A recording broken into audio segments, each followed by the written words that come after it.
In today's video, I'm going to show you how to copy objects in AutoCAD quickly and accurately, even if you're just getting started. This is one of the most useful basic commands in AutoCAD because it lets you duplicate lines, shapes, blocks, and other drawing elements without redrawing them from scratch. Whether you're working on simple 2D plans or detailed layouts, knowing how to use the copy tool can save you a lot of time and help you work much more efficiently.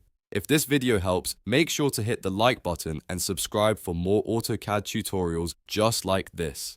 Alright, let's jump right in. First, open your drawing in AutoCAD. You can start with an existing file or create a new one, depending on what you want to work on. Once your drawing is open, look at the ribbon at the top of the screen and go to the Home tab. In the Modify panel, click on Copy.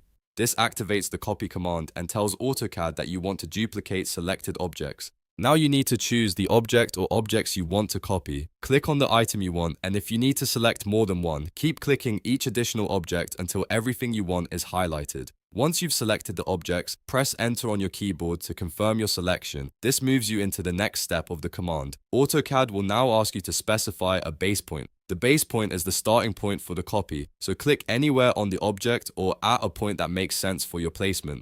After that, move your cursor to the location where you want the copy to appear. As you move the mouse, you'll see a preview of the copied object following your cursor. When the preview is in the right spot, click once to place the copy. If you want to make more copies, you don't have to start over. You can simply keep clicking to place additional copies in different locations. This is especially helpful when you need the same object repeated several times across your drawing. When you're finished placing all your copies, press Enter one more time to exit the copy command. That's it. Your object has now been copied in AutoCAD. It's a simple process, but once you get used to it, it becomes one of the fastest ways to build and edit your drawings. If you found this tutorial helpful, please give it a like, subscribe to the channel, and turn on notifications so you don't miss the next AutoCAD guide. Thanks for watching, and I'll see you in the next one.